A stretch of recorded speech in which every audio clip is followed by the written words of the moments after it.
La pleine lune roule sur la colline.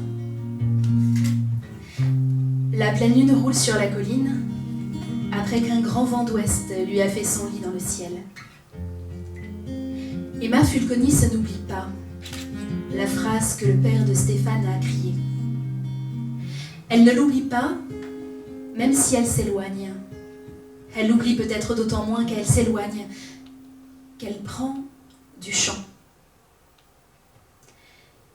Elle est hébergée dans un centre médical et pédagogique pour enfants et adolescents, les Agapantes, à Vence, où elle continue de recevoir des soins et où elle reprend ses études, où elle a sa chambre avec la mer à l'horizon.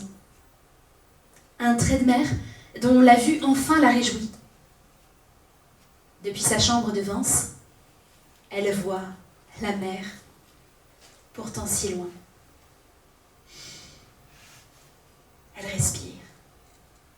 Elle n'a pas respiré depuis l'accident. Elle respire. Elle est à quelques kilomètres seulement, mais si loin de l'Escarène. Elle respire. Elle fait partie de ceux qu'elle appelle les tout cassés, étrangement étayés par eux. Les trachéotomisés, les ventilés, les obèses, les anorexiques, les cancéreux, les sidéens de naissance, les insuffisants rénaux, les traumatisés crâniens.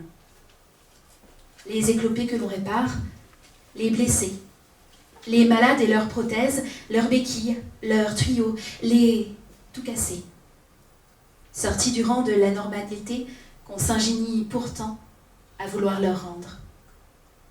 Ainsi, Emma Fulconis subit d'interminables séances de kinésithérapie, en pure perte, pour décoller les cicatrices de ses plaies ou redonner à la position de sa cheville un angle impeccable.